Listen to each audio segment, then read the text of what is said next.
Hola, un saludo para todas y todos los que estén viendo el video. Vamos a proseguir con el tema metodología científica aplicada a la sociología. Hay que... Hola, un saludo para todas y todos los que estén viendo el video. Vamos a proseguir con el tema metodología científica aplicada a la sociología. Hay que... Hola, un saludo para todas y todos los que estén viendo el video. Que hay la división de ciencias formales y ciencias fácticas. En el video anterior se retomaba lo que era la definición de la metodología científica, del método científico, de las ciencias formales. Entonces hay que definir qué son las ciencias fácticas, que son aquellas que en su investigación actúan sobre la realidad. Es decir, las ciencias fácticas toman propiamente objetos que sí son externos al propio individuo y que sí tienen una materialización objetiva.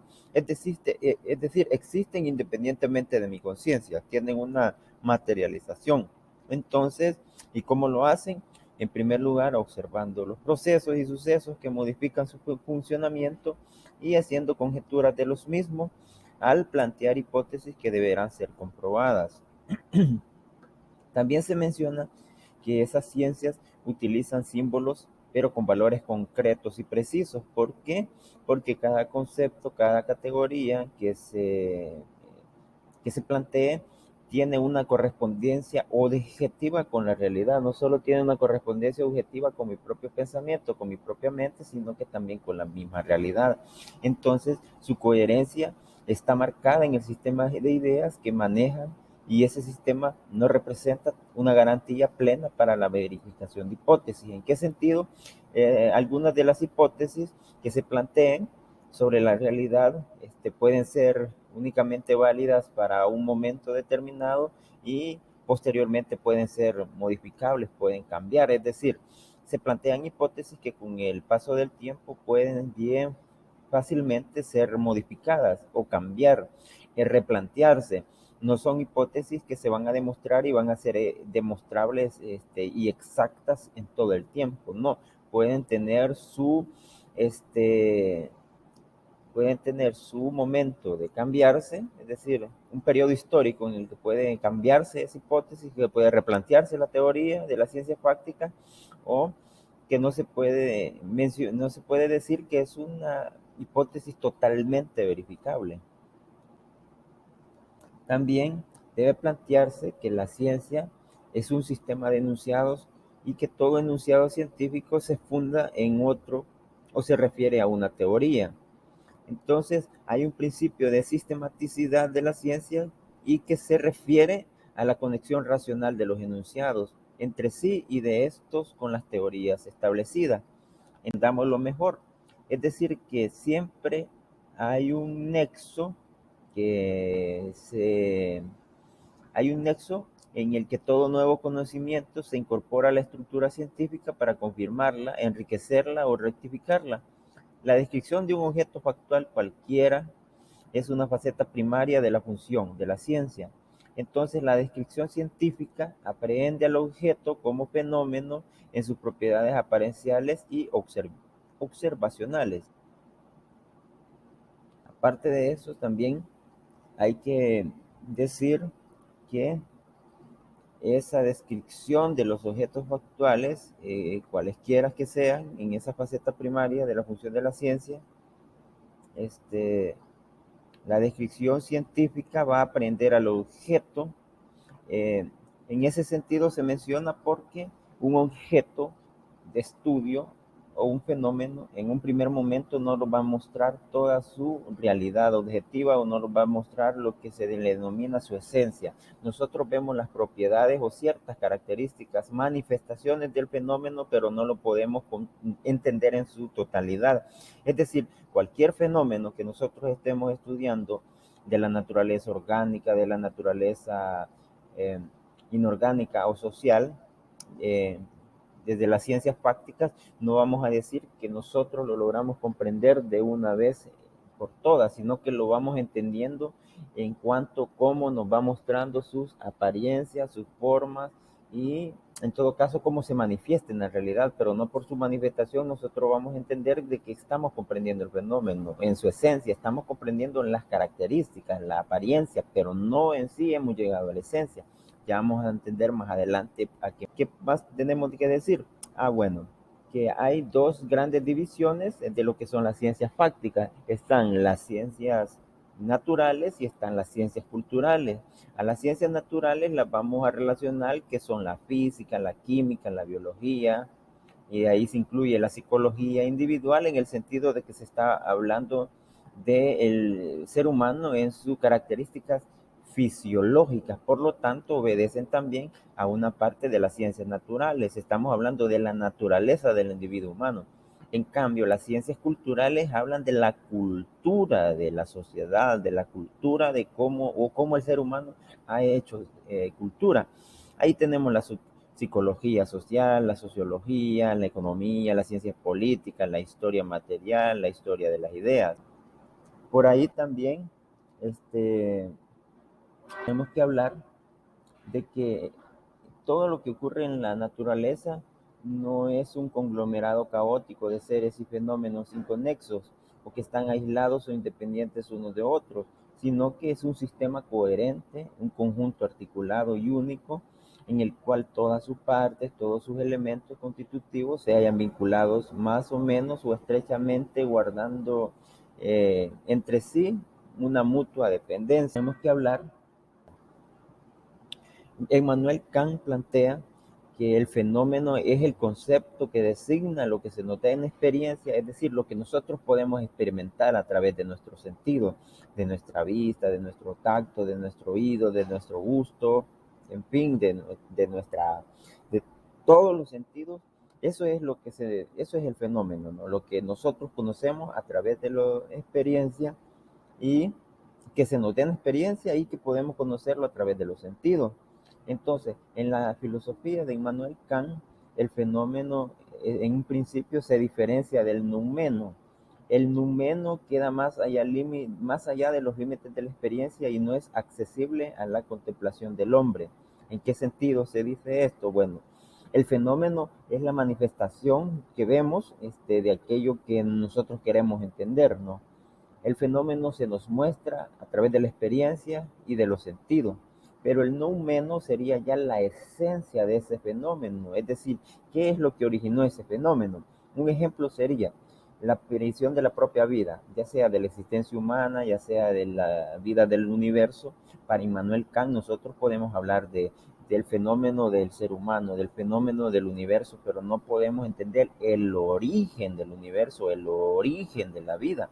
En el origen de la vida estaría implícita esa palabra de noumeno, y la vida sería pues el fenómeno, pero el noumeno es quien lo originó. Entonces, para Immanuel Kant nosotros no podríamos determinar qué originó la vida porque eso escapa a nuestra experiencia y a nuestros sentidos. Uno, porque no estuvimos al principio de cuando se creó el universo, o dos, nosotros no sabemos qué es lo que potenció el origen en sí de la vida, independientemente de las teorías que se han establecido, ¿no? Entonces, esa es la filosofía de Immanuel Kant. Para él, el concepto de fenómeno, con ese concepto se va a separar lo que es el fenómeno de la esencia y de la apariencia. Entonces, dice él que la esencia es incognoscible. La esencia, como ya dije yo, es el origen del fenómeno. Eso se nos escapa a la experiencia de nuestro sentido. Nosotros únicamente vamos a conocer la apariencia de las cosas. Entonces, desde el punto de vista del materialismo histórico y el materialismo dialéctico, no vamos a decir que existe una división entre fenómeno y esencia, sino que la esencia puede llegar a conocerse a través del mismo fenómeno. Es decir, para el materialismo dialéctico, la esencia se me revela a mí, pero yo puedo, la esencia se me revela a mí en el fenómeno y a través de las interconexiones que se crean en el fenómeno, yo puedo entender por último qué es la esencia. Es decir, esas teorías como el Big Bang, la teoría de la evolución, me explican a mí el origen de la vida, me explican a mí el origen del universo. Y entonces, a través de esa demostración que se ha construido, no se menciona de que la vida no tiene sentido, que no se puede decir de dónde se originó la vida. Hay teorías que a mí me explican aplicando esa teoría del materialismo dialéctico. Entonces, en el desarrollo histórico de la materia en movimiento, este, hay unos fenómenos biológicos que surgen sobre la base de los procesos de la naturaleza, ya sea orgánica o inorgánica o sociales, en tanto que los sociales aparecen sobre la base de los biológicos. Entonces veamos los tres principales fenómenos que nosotros podemos conocer de la realidad. Lo primero que se menciona es que aquello que condiciona su vínculo indisoluble y su interdependencia recíproca para la aparición de los fenómenos es los leyes y formas de desarrollo completamente nuevos que se pueden diferenciar cualitativamente de las leyes y las formas de desarrollo de la naturaleza inorgánica. Entonces, cuando hablamos de fenómenos naturales, vamos a hablar de dos. Vamos a hablar del fenómeno inorgánico y del fenómeno orgánico. El fenómeno de la naturaleza inorgánica puede ser el desplazamiento espacial de los objetos materiales sin excepción, es decir, la traslación que tienen los planetas, el movimiento de la galaxia, del universo, todo eso. Todo el desplazamiento espacial que tengan los planetas es un fenómeno de la naturaleza inorgánica. También así el movimiento de las partículas elementales.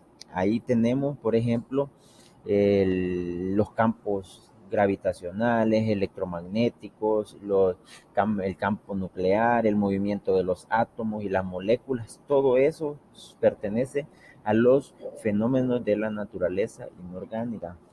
Entonces, ahí tenemos que son todas las reacciones químicas o el movimiento de los cuerpos macroscópicos. Ahí estamos hablando de la calor, del sonido, de la variación de los cuerpos agregados, de los procesos de cristalización, del movimiento de sistemas cósmicos de diversos órdenes, planetas, estrellas, sistemas estelares, en fin, toda esa gran variedad de fenómenos representan fenómenos de la naturaleza inorgánica. Entonces, vamos a denominar fenómenos de la naturaleza orgánica a las siguientes formas de movimiento de la materia. Ahí ya podemos hablar, por ejemplo, del movimiento de las macromoléculas, de la albúmina y de la célula. Es decir, los procesos de intercambio que se dan entre las células, entre las macromoléculas, eso es un fenómeno de la naturaleza orgánica. O los que se dan, el movimiento que tiene el organismo a través del metabolismo, de los procesos de reflejo, de la transmisión de los caracteres hereditarios en la estructura del ADN, o de la transmisión de caracteres hereditarios que hay entre las distintas especies que componen la vida, la biocenosis, es decir, toda la clase de relaciones dentro de las especies y entre ellas es un fenómeno de la naturaleza orgánica. También tenemos los movimientos o lo que compone la biosfera, los procesos de interacción de toda la naturaleza orgánica e inorgánica en la Tierra se pueden considerar, por lo tanto, desde el punto de vista de que si estamos abordando la biosfera como fenómeno, la biosfera será un fenómeno de la naturaleza orgánica. Entonces, por último, los fenómenos sociales consisten en la actividad de grupos de individuos dotados de conciencia que pueden originar un sistema de relaciones y que se influencian recíprocamente, o dicho de otro modo, son fenómenos que se dan en las relaciones de los hombres en el proceso de producción y dominio de la naturaleza. Todo lo que nosotros los seres humanos hacemos se conoce como fenómenos sociales, cómo producimos, el sistema de intercambio, el sistema político, los sistemas culturales, las normas, los valores, las leyes, los actos individuales que podemos tener cada uno, el suicidio, el homicidio, todo lo que constituye en los actos propios o la acción social que tiene un ser humano, a eso le vamos a denominar fenómenos sociales y no los vamos a entender como los fenómenos sociales. Hay que saber decir que no son iguales a los fenómenos psicológicos, porque los fenómenos psicológicos son los que ocurren en los procesos que transcurren el individuo, y los sociales, en cambio, son productos objetivos de la acción recíproca entre el hombre, es decir, entre los seres humanos, la sociedad y la naturaleza. Entonces, vamos a denominar un fenómeno social a todos los fenómenos que se dan producto de las acciones recíprocas que tenemos entre nosotros como sociedad, entre nosotros como seres humanos, como grupos sociales, grupos primarios, grupos secundarios, este, es decir, todos las interrelaciones que se dan dentro de los distintos agentes de socialización que componen los procesos de socialización del ser humano con la sociedad o ya sea con la naturaleza. Un fenómeno psicológico sería la acción individual de un individuo que comete contra sí mismo, o por ejemplo la actitud individual que tenga un ser humano de identificarse o no con la sociedad de turno, con su momento, con su cultura, en fin. Entonces, eso hay que tenerlo presente, ¿no? La diferenciación que puede existir dentro de lo que son fenómenos psicológicos, fenómenos sociales, y lo que ya son los fenómenos de la naturaleza orgánica y de la naturaleza inorgánica. Entonces, gracias por su atención prestada. Entonces, gracias por su atención prestada. Entonces, gracias por su